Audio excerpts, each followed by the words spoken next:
What would you do if your own family seated you in a storage room at your brother's wedding while celebrating a $30 million business deal that you actually owned? That's exactly what happened to me. And by the end of the night, I'd canceled the biggest contract of my career and accidentally started a movement that changed everything. This is the story of how two folding chairs and a converted closet taught me the difference between being successful and being respected. Growing up in Seattle, my brother Marcus and I were inseparable. Two kids running through the rain-soaked streets, sharing secrets under our old oak tree in the backyard, dreaming about who we'd become someday. He was 3 years older, protective in that big brother way that made me feel like I could conquer the world as long as he was on my side. But somewhere along the way, those shared dreams became a competition. I didn't even know I was losing.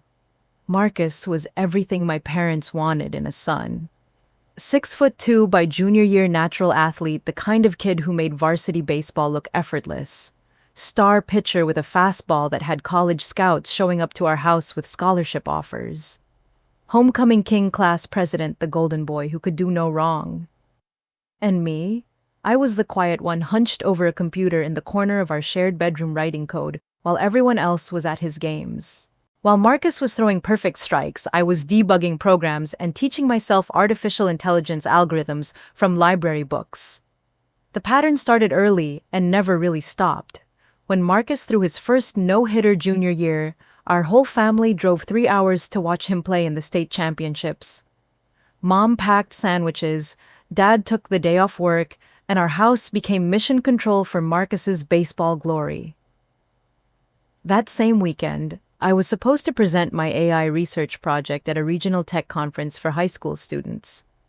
I'd spent months developing a program that could predict weather patterns using machine learning, revolutionary stuff for a 15-year-old. The conference coordinators had specifically requested that I present because my work was being considered for a national competition. My parents promised they'd make it to both events. Friday night game for Marcus, Saturday morning presentation for me. It was completely doable with a little planning. Guess which one they actually showed up for? I stood on that stage in front of industry professionals and university researchers, explaining complex algorithms to people 3 times my age while my parents were in the bleachers 3 hours away, cheering for a baseball game they'd seen dozens of times before. "Lydia understands," my mom said, when she called that night to apologize. "She's so independent. She doesn't need all the attention like Marcus does. You know how sensitive he gets when he feels like we're not supporting his dreams." But here's the thing about being labeled as the independent one. It becomes a prison made of other people's expectations. Every achievement gets smaller because you're supposed to handle success on your own. Every milestone gets quieter because asking for celebration makes you seem needy. Every accomplishment becomes proof that you're fine without support, which means you'll keep getting less of it. MIT offered me a full scholarship at 17. Full-ride early admission guaranteed research position. The kind of opportunity most kids would kill for. I got the call on a Tuesday afternoon while I was in AP Physics, and I was so excited I could barely contain myself during the rest of my classes. I rushed home to tell my parents, practicing the words in my head, imagining their faces when they realized their daughter had just earned a free education at one of the world's best universities. I walked into the kitchen to find them toasting Marcus with champagne flutes at 2 in the afternoon. He'd just been named JV captain for his summer league team. Not varsity captain, JV, a completely meaningless title at a recreational baseball level. But there they were, celebrating like he'd just signed with the Yankees while I stood in the doorway, holding my MIT acceptance letter like it was a grocery list. "That's wonderful, honey," Mom said when I finally managed to share my news. "We always knew you were smart enough for college." Smart enough for college. Like MIT was just any college. Like a full scholarship to the most prestigious engineering program in the country was something that happened to everyone. They finished toasting Marcus's summer league captaincy and went back to discussing logistics for his upcoming games. My acceptance letter ended up on the refrigerator held up by a magnet advertising the local pizza place right next to Marcus's JV team schedule. The worst part wasn't being overlooked. The worst part was convincing myself I didn't mind. That I was proud to be the low-maintenance daughter who never caused drama, never demanded the spotlight, never asked for more than whatever scraps of attention were left over after Marcus got his fill. I became an expert at swallowing disappointment and calling it maturity, an expert at celebrating alone and calling it independence, an expert at making myself smaller so other people could feel bigger. Senior year, everything came to a head. I was valedictorian with a 4.0 GPA, early admission to MIT, and a research project that had caught the attention of professors who were already talking about graduate program possibilities. 4 years of perfect grades, academic excellence that most students could only dream of, and a future that was brighter than anything our small high school had ever produced. The graduation ceremony was on a Tuesday evening in June. I'd spent weeks writing my valedictorian speech, something meaningful about perseverance and finding your own path even when nobody's watching. I was nervous, but excited, finally ready to have my moment in front of everyone who'd seen me as just Marcus's quiet little sister. That same day, Marcus got offered a promotion at his summer job. Not a career opportunity, not a college offer, not anything that would change his life trajectory.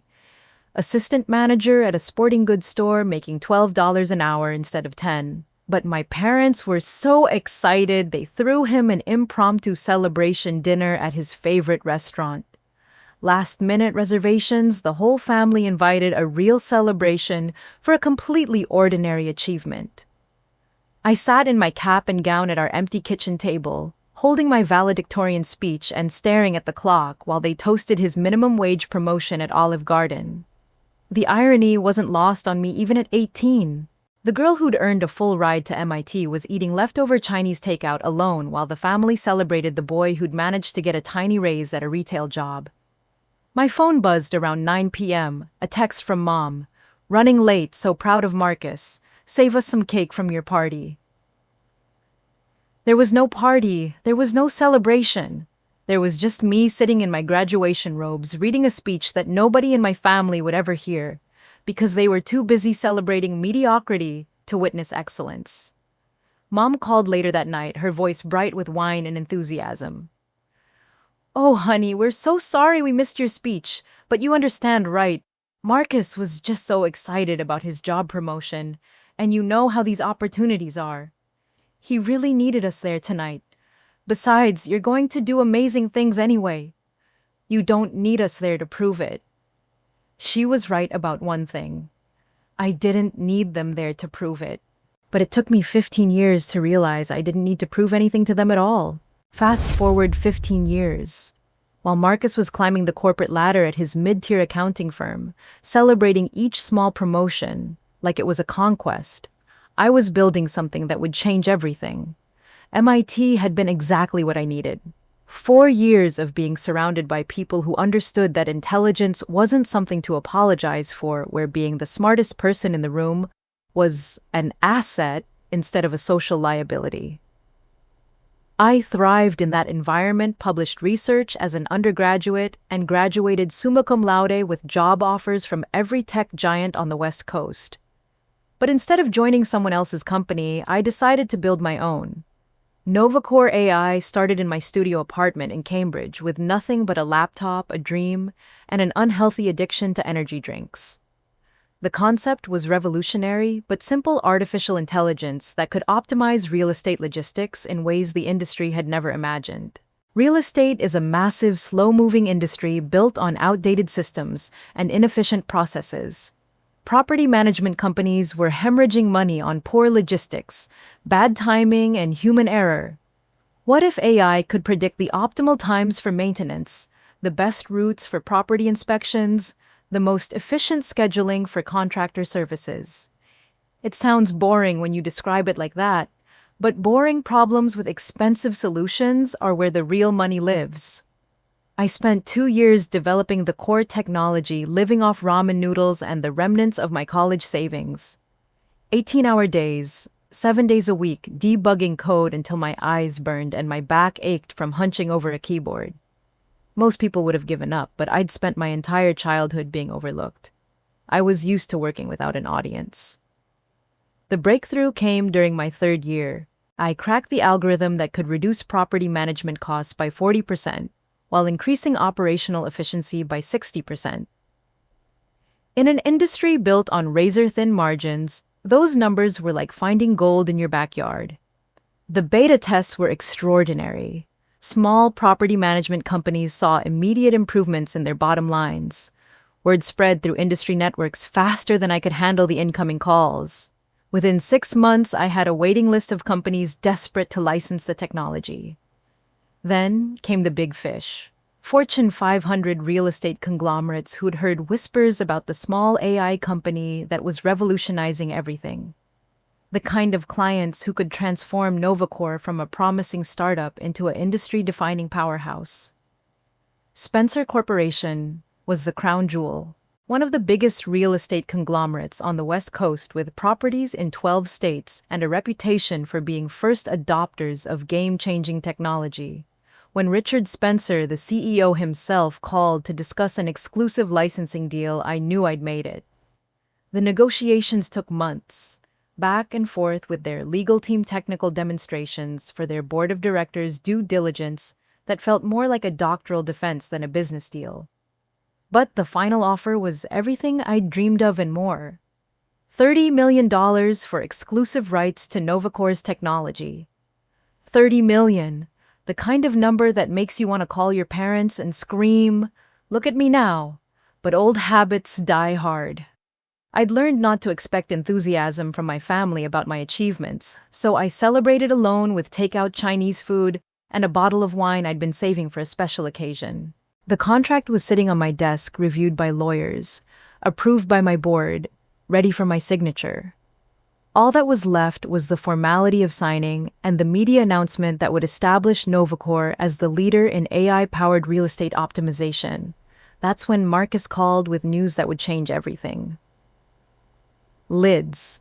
His voice was electric with excitement, the way it used to sound when he'd hit a home run in Little League. "I have the most incredible news! I'm getting married!" I was genuinely happy for him. Marcus had dated plenty of women over the years, but none of them had ever seemed like forever material. The excitement in his voice told me this was different. "That's amazing, Marcus. Tell me everything. Who is she?" "Her name is Emily Harper, and she's absolutely incredible. Top real estate attorney, graduated summa cum laude from Stanford Law, works for all the major firms in Seattle. She's brilliant, gorgeous, successful. Honestly, I don't know how I got so lucky. Emily Harper." The name rang a bell, but I couldn't place it immediately. Seattle's legal community was small enough that names tended to circulate, especially among the high achievers. "She specializes in commercial real estate law," Marcus continued, "and she's actually on the legal advisory board for several major companies. She's the kind of woman who walks into a room and immediately commands respect. You know, that's when it clicked.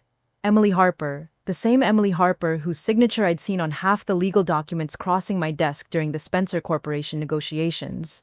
The same Emily Harper who sat on Spencer Corp's legal advisory board and had been CC'd on most of our contract correspondence. The universe, it seemed, had a twisted sense of humor. When Marcus brought Emily to meet the family the following weekend, I watched her navigate our parents' living room like she owned it. Designer everything, perfectly styled hair, the kind of confident handshake that said she was used to being the most accomplished person in any room she entered. She was charming, articulate, and absolutely everything my parents wished they had in a daughter. "So you're the tech sister," she said when Marcus introduced us, her smile perfectly calibrated for polite family interaction. "Not the successful entrepreneur, or the MIT graduate, or the CEO, just the tech sister, like I was some kind of hobbyist who played with the computers in her spare time." "That's me," I replied, matching her smile with one of my own. "Just the tech sister." Emily spent the evening regaling my parents with stories about her legal victories, her client successes, the high-profile cases that had established her reputation in Seattle's legal community. My parents hung on every word, asking follow-up questions and expressing the kind of genuine interest in her career that I'd never seen them show toward mine. "Emily's working on some major real estate deals," my father said proudly, like he was personally invested in her professional success. "She's really making a name for herself in the industry. The real estate world is so fascinating," my mother added. "All those complex negotiations and high-stakes transactions. It must be so exciting to be part of deals worth millions of dollars." I sat there listening to them discuss the excitement of million-dollar real estate deals, while my $30 million contract sat unsigned on my desk at home. But I smiled and nodded and played the part of the supportive sister-in-law-to-be, asking appropriate questions about wedding planning and timeline. What else was I supposed to do? Announce that I was probably worth more than Emily's entire client portfolio? That would just make me look petty and competitive. The wedding invitation arrived 3 weeks later on cream-colored cardstock with gold-embossed lettering. "Marcus Chen and Emily Harper request the pleasure of your company at their union in marriage. Black tie, optional. Seattle Country Club." The full formal treatment that announced to the world that this was a serious, sophisticated celebration. I stared at that invitation for a full 10 minutes, feeling something I hadn't felt in years. Hope. Stupid, naive hope that maybe this time would be different. Maybe this wedding would be the family event where I finally got to be part of the celebration, instead of watching from the sidelines. Maybe having a successful, accomplished woman joining the family would create space for another successful, accomplished woman to be recognized. Maybe this time I'd get a front row seat to my brother's happiness, instead of being relegated to the background while everyone else took center stage. That's when my phone rang with a number I hadn't seen in over a decade. Aunt Rosa, my father's younger sister who'd been estranged from the family since some dramatic falling out when I was in college. I'd never fully understood what had caused the rift, but Rosa had built her own empire as a PR strategist for tech companies, and she'd been quietly following my career from a distance. "Darling," she said, her voice carrying that familiar edge of someone who'd learned not to trust family dynamics.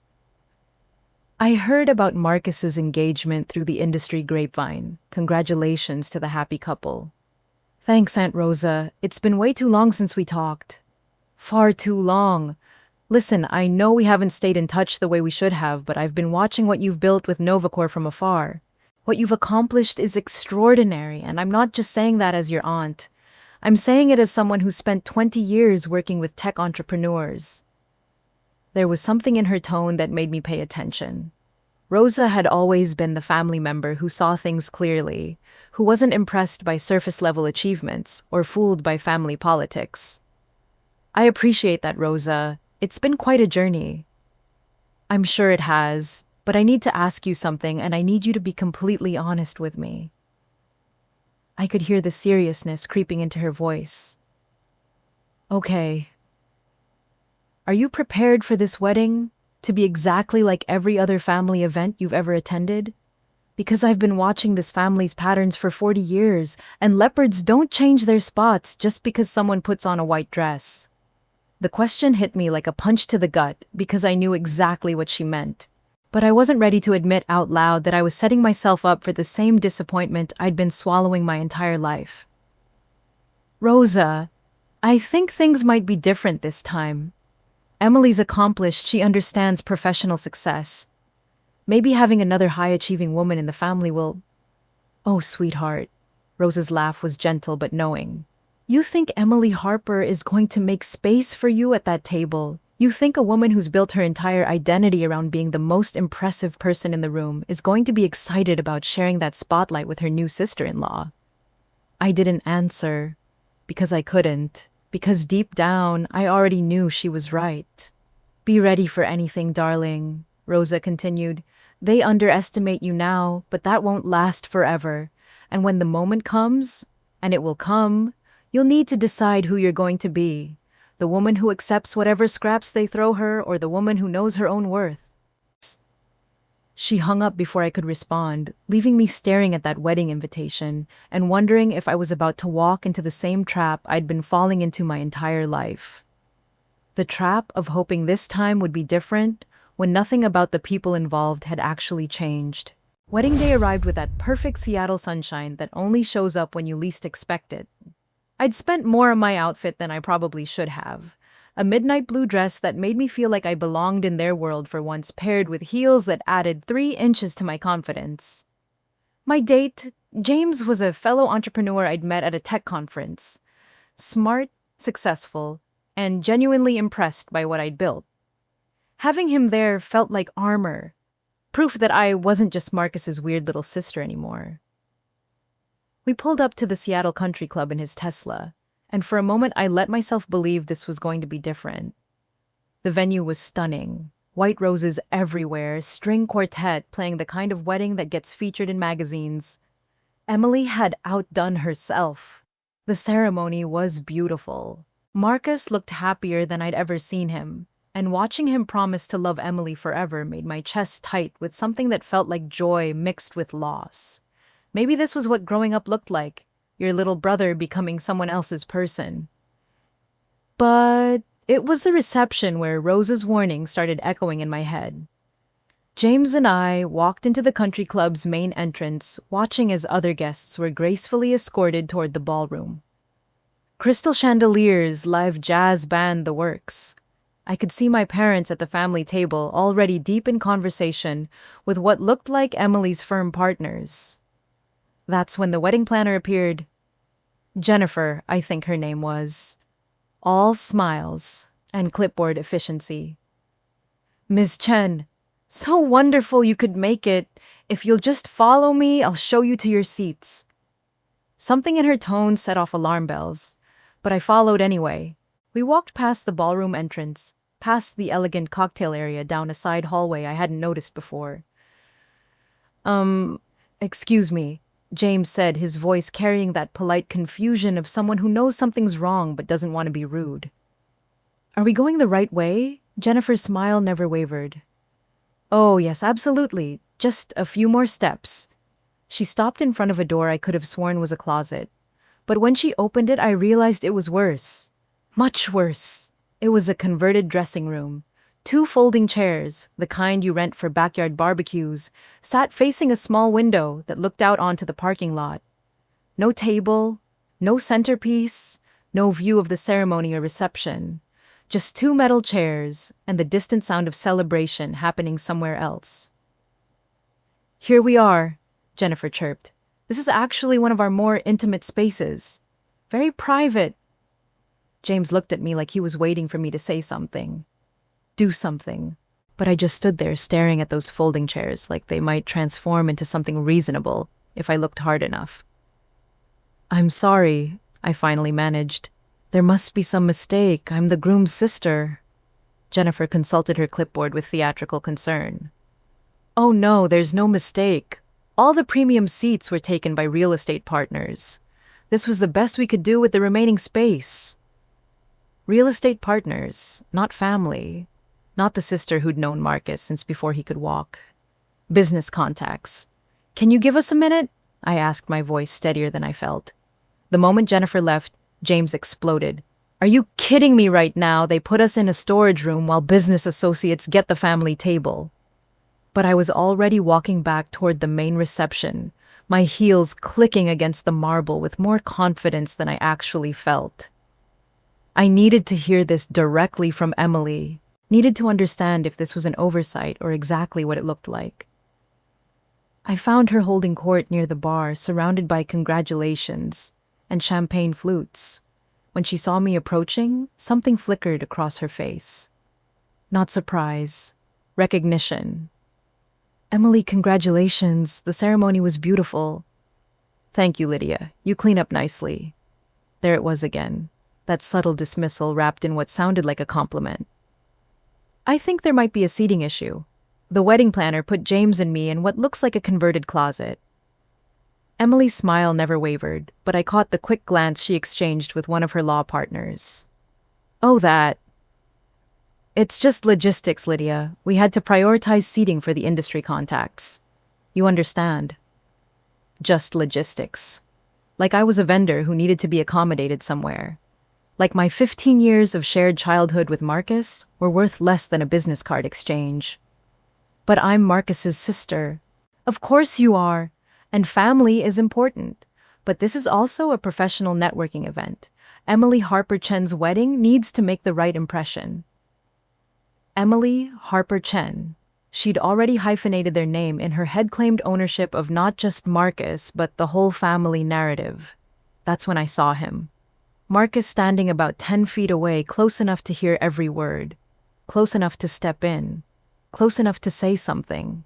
He was looking right at us, and I could see in his face that he knew exactly what was happening. This wasn't an oversight. This wasn't logistics. Our eyes met across that crowded reception, and for just a moment I saw my little brother again. The kid who used to build blanket forts with me. The one who promised we'd always be a team. Then he looked away. He looked away and walked toward the bar like nothing was happening. Like his sister wasn't being told she wasn't important enough for a real seat at his wedding. That's when I understood. This wasn't just Emily's decision. Marcus had let it happen. Maybe even agreed to it. The golden boy who'd never had to fight for attention had just decided his weird tech sister wasn't worth defending. 25 years of being his biggest supporter, and he couldn't even look me in the eye when it mattered. I couldn't go back to that converted closet. I couldn't sit in those folding chairs and pretend this was normal.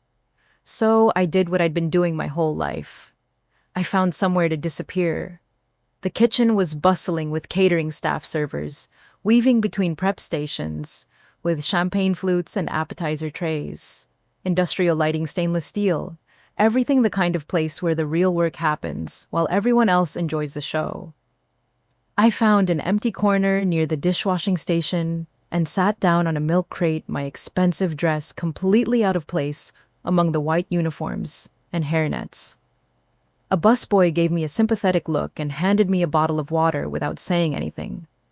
Even the staff could see I didn't belong upstairs. And that's when it all hit me. Every single moment, I'd swallowed my disappointment and told myself it was fine. Age 8, my science fair project won first place at the regional level. The same night, Marcus made varsity JV early, so we celebrated his achievement instead. My blue ribbon got stuck on the refrigerator behind a grocery list. Age 14, I got accepted into a summer program at Stanford for gifted students. Marcus broke his ankle and needed surgery. My parents spent the whole summer driving him to physical therapy appointments. I went to Stanford alone, on a Greyhound bus. Age 17, MIT scholarship announcement. Marcus got his first girlfriend. Guess which one dominated dinner conversation for the next 3 months? Age 25, Novacore's first $1 million contract. Marcus got engaged. Family group chat exploded with wedding planning, while my text about the business milestone got 3 thumbs-up reactions. And now, this. $30 million sitting on my desk, a company that could change an entire industry. And I'm sitting in a kitchen, because real estate contacts were more important than the sister who'd been cheering from the sidelines her entire life. The worst part wasn't even the folding chairs or the converted closet. It was Marcus looking away. 25 years of unconditional support, and when it counted, he chose Emily's professional networking over his own sister. I was staring at my hands, trying not to cry, and ruined my makeup when I heard footsteps. Designer heels on industrial flooring. Well, this is a new low even for them. I looked up to see Aunt Rosa standing there in a stunning black cocktail dress, her silver hair perfectly styled, looking like she owned the place. She'd aged beautifully, the kind of woman who commands respect the moment she walks into a room. "Rosa, what are you doing here?" Emily invited me. Professional courtesy, I suspect. "I handle PR for half the tech companies she works with." Rosa looked around the kitchen with undisguised disgust. Though I'm starting to question that professional relationship." She pulled up another milk crate and sat down beside me, completely unbothered by the fact that she was wearing a $1,000 dress in a commercial kitchen. Want to tell me why the bride's future sister-in-law is hiding in the kitchen instead of celebrating at the family table? So I told her everything. The converted closet, Emily's logistics comment, Marcus looking away. Rosa listened without interrupting her expression, getting darker with every detail. When I finished, she was quiet for a long moment. Then she started laughing. Not happy laughter, the kind of laugh that comes right before someone burns everything down. Do you know what the funniest part of this whole situation is, darling? I shook my head. You're the biggest deal in this room. Literally. Spencer Corporation's $30 million exclusive contract. That's the deal Emily's been bragging about landing for her firm. The deal that's going to make her partner track. The deal that half these real estate contacts are here to celebrate. My stomach dropped. What are you talking about? Richard Spencer is here tonight. Emily's been introducing him around like he's her personal success story. Apparently, landing Novacor as a client was her crowning achievement. Rosa leaned closer, her voice getting dangerously quiet. They seated the CEO of Novacor in a storage room while celebrating a contract she doesn't even know exists yet. They made you feel like background noise while toasting your own success. The irony was so complete, so absolutely perfect that I almost started laughing myself. Emily had built her entire professional reputation around landing tech companies as clients, and she'd just treated her biggest potential client like an unwanted relative who needed to be hidden away. Rosa, she doesn't know. Emily has no idea I'm Novacor's CEO. No, she doesn't. But here's what I know about Emily Harper after working with her for 3 years. She's brilliant at her job, but she's got a blind spot the size of Seattle when it comes to recognizing talent that doesn't come with the right pedigree. Rosa stood up and smoothed down her dress. The question is, darling, what are you going to do about it? You can sit in this kitchen and accept that this is how your family sees you. Or you can walk back out there and remind them exactly who they're dealing with. She paused at the kitchen door. Either way, that $30 million contract doesn't have to get signed. Your choice. And with that, she disappeared back into the reception, leaving me alone with the busboys and the biggest decision of my professional life. I sat in that kitchen for maybe 10 more minutes watching the catering staff orchestrate organized chaos, while Rosa's words echoed in my head. The biggest deal in the room. Background noise. Your choice. Then I pulled out my phone and called Eleanor, my CFO. Lydia, everything okay? Aren't you at your brother's wedding? Eleanor, I need you to confirm something for me. The Spencer Corporation contract. Is it still sitting unsigned on my desk? Yes, but Lydia, what's going on? You sound weird. And we haven't made any public announcements about the deal yet, right? No press releases. No social media, nothing that would connect Novacor to Spencer Corp in the public eye. Right, we were waiting for your final approval before going public. Remember, you wanted to review the exclusivity clauses one more time. Perfect. The contract existed only in Richard Spencer's mind, in Emily's professional fantasies, and in a folder on my desk. As far as the world was concerned, Novacor was still an independent player with options. Eleanor, I need you to understand something very clearly. That contract is not getting signed tonight. Maybe not ever. I'll explain everything Monday, but for now, just know that our biggest deal just became our biggest leverage. There was a pause. Eleanor had worked with me long enough to know when I was about to make a power move. Lydia, please tell me you're not about to do something that gets us sued. I'm about to do something that reminds some very important people that respect isn't negotiable, no matter how much money is involved. I hung up and looked around the kitchen one more time. These people, the servers, the dishwashers, the prep cooks, they were working their asses off to make Emily's perfect wedding happen. They were invisible to the guests upstairs, essential, but overlooked, kind of like how I'd been treated my entire life. But here's the difference. They were getting paid for their work. They had a choice to be here. I'd been providing free emotional labor for my family for 25 years, and apparently it still wasn't enough to earn me a real seat at the table. I stood up, smoothed down my dress, and walked over to the bathroom mirror that the catering staff used for quick touch-ups. My makeup had held up pretty well, considering I'd almost cried twice, but my lipstick needed work. As I reapplied that deep red color, I caught my own eyes in the mirror. And for the first time in my life, I didn't see Marcus's sister, or my parents' disappointing daughter, or the quiet one who never caused trouble.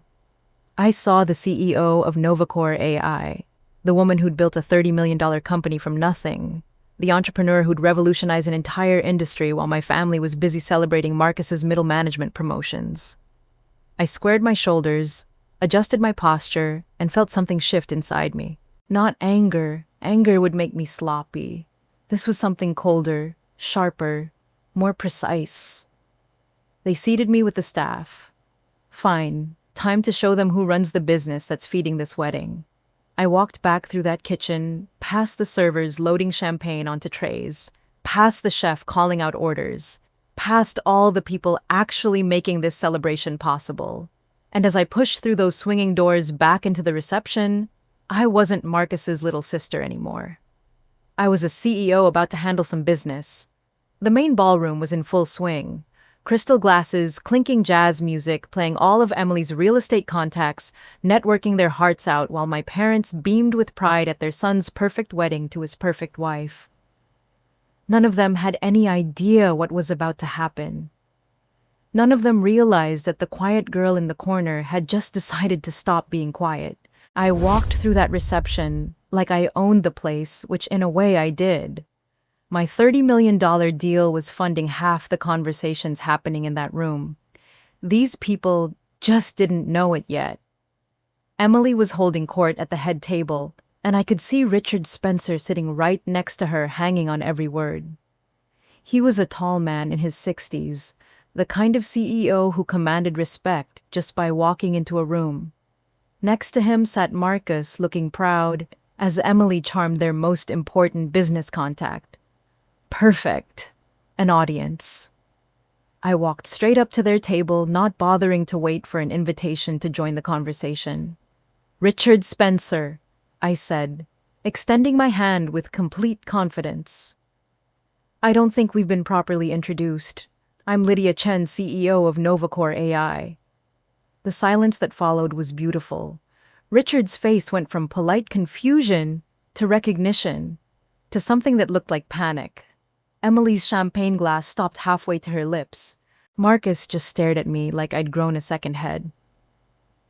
"Ms. Chen," Richard said, standing up immediately and shaking my hand with both of his. "This is unexpected. I had no idea you'd be here tonight." "Family wedding," I said, simply watching Emily's face cycle through about 12 different emotions. Though I have to say it's been an interesting evening for business networking. Emily finally found her voice. "You're Novacore." Surprised, I kept my tone perfectly pleasant, like we were discussing the weather. "I suppose family introductions don't always cover professional achievements." Richard was looking between Emily and me like he was trying to solve a puzzle. "Emily, you didn't mention that your future sister-in-law was our potential partner." "I didn't know," Emily said, and I could hear the wheels spinning in her head trying to figure out how to turn this to her advantage. Lydia never mentioned what her company was called. That was rich.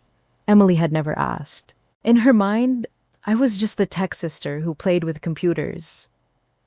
"Well," Richard continued, "this is wonderful. Perfect timing, actually. Emily and I were just discussing the final details of our partnership. When can we schedule the signing ceremony?" This was the moment. 25 years of being overlooked, minimized, and treated like background noise had led to this exact second. I pulled out my phone. "Actually, Richard, that's why I wanted to talk to you tonight." "Eleanor, it's me. I need you to send the Spencer Corporation termination letter. Tonight." The color drained from Emily's face. "What termination letter?" "Yes, that one." I continued into the phone, making sure my voice carried to the surrounding tables. "Effective immediately. Novacore will not be moving forward with any Spencer Corporation partnerships at this time." Richard looked like someone had just told him Christmas was cancelled. "Ms. Chen, surely we can discuss whatever concerns you have. This deal is worth $30 million. "Oh, I'm aware of the value, Richard. I'm also aware that your firm's junior partners seem to have some interesting ideas about professional hierarchy and who deserves a seat at which table." The nearby conversations had stopped. People were turning to watch the drama unfold at the head table, sensing that something major was happening, but not quite understanding what. Emily stood up, her lawyer instincts finally kicking in. Lydia, let's not be hasty here. This is my wedding day. Surely we can work out any misunderstanding privately. Oh, there's no misunderstanding, I said, my voice carrying that perfectly calm tone I'd perfected in boardrooms. Your firm's approach to client relations has been crystal clear all evening. Marcus finally spoke up. Lids, what are you doing? I'm making a business decision, Marcus. Something about tonight made me realize that some partnerships aren't worth the professional risk. Richard was starting to sweat. Ms. Chen, I think there's been some kind of communication breakdown. Emily represents our interests, but any client concerns should be directed to me personally. Absolutely, I agreed. And I'm sure Emily will be happy to explain to you exactly how she prioritized those client relations tonight. Emily's mask was starting to slip. You're being ridiculous. This is about seating arrangements. This is about respect, Emily, and professional judgment. The fact that you can't see the difference is exactly why Novacor needs to explore other partnerships.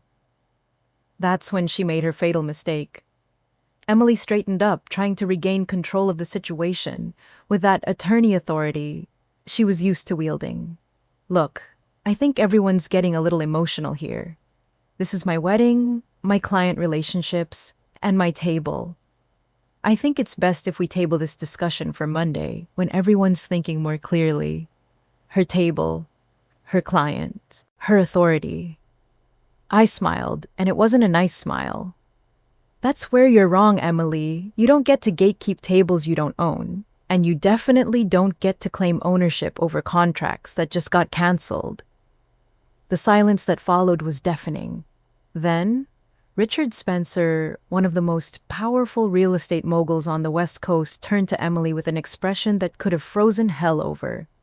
Emily, perhaps you'd like to explain to me exactly what happened with our client relations tonight. But before Emily could answer, something beautiful started happening.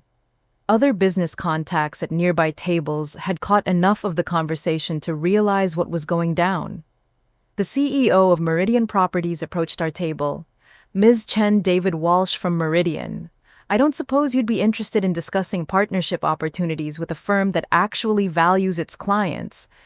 Then came Sarah Kim from Northwest Real Estate Group. Lydia, we've been following Novacor's development. We'd love to schedule a meeting. And just like that, Emily's perfect wedding networking event turned into a recruitment fair for my business. All because she thought the quiet sister in the corner wasn't worth a real seat at the table. Marcus was staring at me like he'd never seen me before, which honestly, he probably hadn't. Monday morning hit like a Category 5 hurricane. I walked into Novacor to find Eleanor practically vibrating with anxiety, surrounded by printouts of what looked like the entire internet's worth of emails. Lydia Spencer Corporation has called 17 times since 6 a.m. Richard Spencer personally called twice. Emily Harper Chen called 4 times. And your brother has been texting nonstop. I poured myself coffee and sat down at my desk like it was any other Monday. What's the general tone of the Spencer emails? Panic. Pure panic. They're offering to renegotiate terms, increase the contract value, throw in additional services. Richard Spencer wants to fly here personally to discuss what he calls a fundamental misunderstanding of client priorities. And Eleanor's expression went dark. Emily's emails are interesting. She's claiming there was a miscommunication about family dynamics that has nothing to do with the professional competency. I almost laughed. Even in crisis mode, Emily couldn't admit she'd screwed up. It was always someone else's fault, someone else's misunderstanding. Forward everything to Rosa. She's handling our public response. That's when my phone rang. Aunt Rosa, right on schedule. Good morning, darling. I trust you're enjoying the chaos you've created. It's been educational. What's our play? We go high. Always go high when you have the moral authority.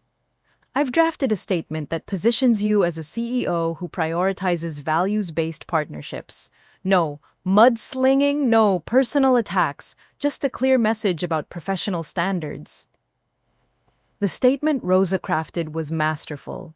It talked about Novacore's commitment to working with partners who understood the value of inclusive leadership and respect-based business relationships. Never mentioned Emily by name, never aired personal family drama, but made it crystal clear that we were a company that wouldn't tolerate being treated as less than. The response was immediate and overwhelming. Tech blogs picked up the story. LinkedIn flooded with messages of support from female entrepreneurs who'd been in similar situations. The Harvard Business Review reached out for an interview about women-led companies and professional respect. But the most interesting response came from an unexpected source. Lydia, this is Janet Morrison from Catalyst Capital. We've been following Novacore's growth, and your recent statement about values-based partnerships really resonated with our investment philosophy.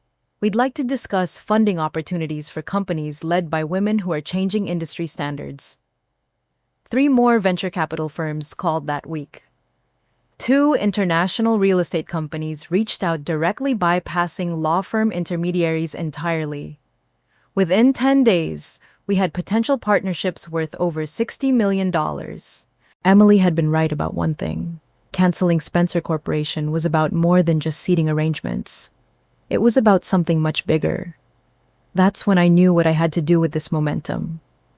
I called Eleanor into my office.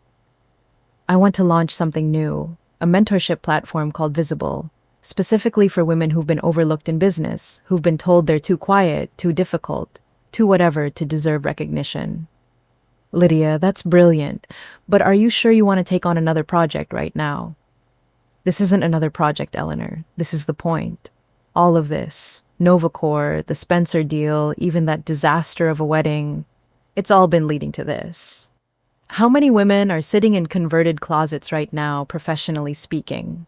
How many brilliant minds are being treated like background noise? Visible launched 6 weeks later. Within the first month, we had 500 mentorship requests. Women in tech finance, real estate medicine, all sharing stories that sounded frighteningly familiar. Being passed over for promotions while less qualified men got ahead.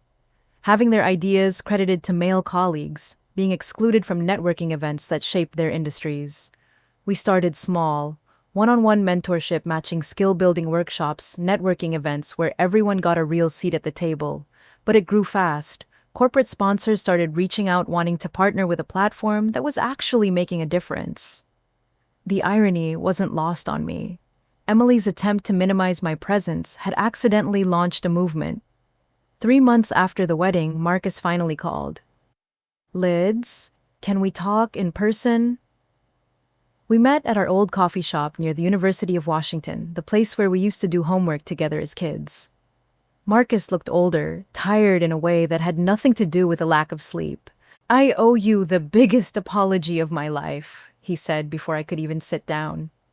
Marcus! No, let me say this. I was jealous. I've been jealous of you since we were kids, and I never admitted it, not even to myself. That stopped me cold. Jealous of what? Everything, Lids, your brain, your drive, the way you just figured things out without needing anyone's help. Do you know how terrifying it is to be the golden child when your sister is actually the genius? He stared into his coffee cup like it held answers to questions he'd been afraid to ask. I let Emily treat you like that because part of me wanted you to be smaller. I wanted you to stay my weird little sister who was good with computers instead of this. The CEO who builds empires and changes industries. The honesty in his voice was devastating. Marcus, I never wanted to compete with you. I know. That's what made it worse. You were just being yourself, being excellent, and I felt like I was always running to catch up to someone who wasn't even trying to outrun me. We sat in silence for a moment, processing 25 years of misunderstood family dynamics. I'm proud of you, he said finally. I should have said that a long time ago, and I'm sorry it took you canceling a $30 million deal for me to figure out who my sister really was. I looked at Marcus, really looked at him. and saw something I'd never noticed before. He wasn't the golden child I'd been competing with my whole life. He was just my brother struggling with his own insecurities, trying to figure out his place in a world where his little sister had quietly become more successful than he'd ever dreamed of being. "This isn't about rivalry anymore, Marcus," I said. "It's about legacy. Mine. And I'm just getting started." That night, I sat in my office looking at partnership offers from companies around the world, mentorship requests from women who saw themselves in my story, and investment proposals that could take Novacor global. For the first time in my life, I wasn't trying to prove I belonged somewhere. I was building the place where I belonged. 6 months after the wedding, Richard Spencer requested a meeting.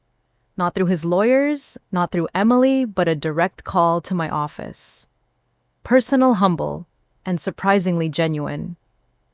"Ms. Chen, I know I have no right to ask for your time, but I'd like the opportunity to apologize in person and discuss how Spencer Corporation can earn back your consideration." I agreed to meet him, partly out of curiosity, and partly because I wanted to see if he'd actually learned anything from watching his star attorney torpedo the biggest deal of his career. Richard showed up to my office with flowers for Eleanor and a handwritten apology letter, not a corporate statement crafted by his PR team, actual handwriting on personal stationery.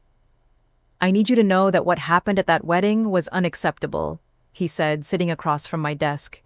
"Emily Harper is no longer representing Spencer Corporation in any capacity. We've also implemented new training protocols for client relations and professional respect standards." I appreciated the gesture, but something in his tone told me he still didn't completely understand what had gone wrong. "Richard, can I ask you something? What do you think this was really about?" He shifted uncomfortably. "Poor judgment regarding client hierarchy and family dynamics. Try again. A failure to recognize your professional status due to personal relationship assumptions." He was getting warmer, but still missing the point. This was about a company culture that thinks respect is something you allocate based on perceived value, rather than something you extend to every person who walks through your door. Richard nodded eagerly, "Which is exactly why we want to make this right. We're prepared to offer a $45 million exclusive contract, plus equity partnerships, plus guaranteed board representation." "Richard, you're still not getting it." I stood up and walked to the window overlooking downtown Seattle. 6 months ago, I would have been impressed by his offer. Now it just sounded like more of the same transactional thinking that had created the problem in the first place. "Novacor doesn't need Spencer Corporation," I said, turning back to face him. "We've got partnerships with companies that understood our value from day one, companies that didn't need a public embarrassment to teach them how to treat people with basic professional respect. But surely there's some way we can rebuild this relationship. The financial terms are more than competitive." Richard let me be very clear about something. The issue was never money. The issue was that your firm's most promising attorney thought it was appropriate to seat a potential $30 million client in a storage room because she didn't look important enough to deserve better. Richard winced. Emily's judgment was a reflection of your company's deeper culture. And until that culture changes at its core, not just in your training manuals, but in how your people actually think about value and respect, Novacor isn't interested. What would it take? Genuinely, what would convince you that we've changed? I thought about all the women who'd reached out through Visible sharing stories of being overlooked, underestimated, and treated like afterthoughts in their own industries. How many of them had been sitting in metaphorical storage rooms their entire careers? Start mentoring women-led businesses. Not just writing checks for diversity initiatives, but actually creating pathways for female entrepreneurs who don't look like your typical corporate partners. When I see Spencer Corporation consistently championing people who get overlooked instead of just scrambling to fix your mistakes after they blow up publicly, then we can talk. Richard left my office with homework instead of a signed contract. And honestly, that felt like the right ending to this story. Because here's what I learned from all of this. Respect isn't something you get by achieving enough, earning enough, or proving yourself worthy enough. Respect isn't granted by seating charts or validated by other people's recognition. Respect is something you claim for yourself by deciding you're worth it and then acting accordingly. I used to think success meant finally getting invited to sit at the table. Now I realize success means building your own table and deciding who gets to join you. The quiet girl who sat in storage rooms became the CEO who creates boardrooms. The sister who was always background noise became the woman whose voice shapes industries. And the best part? I'm just getting started. So here's my question for you. Have you ever walked away from disrespect even when it cost you something? Have you ever had to choose between being comfortable and being valued? Because sometimes the most powerful thing you can do is refuse to accept less than your worth, even when everyone around you thinks you're asking for too much. Especially when they think you're asking for too much. Drop a comment and tell me about a time you chose respect over convenience. I read every single one, and your story might be exactly what someone else needs to hear today. And if this resonated with you, hit that subscribe button. Because stories like this, stories about finding your voice and using it, that's what we're building here. Respect isn't granted by seating charts. It's earned by how we choose to show up for ourselves. Have you ever had to choose between being comfortable and being valued? Drop your story in the comments below. I read every single one. If this hit home for you, smash that subscribe button for more real stories about finding your voice when it matters most. Because your story matters, and sometimes the most powerful thing you can do is refuse to accept less than your worth.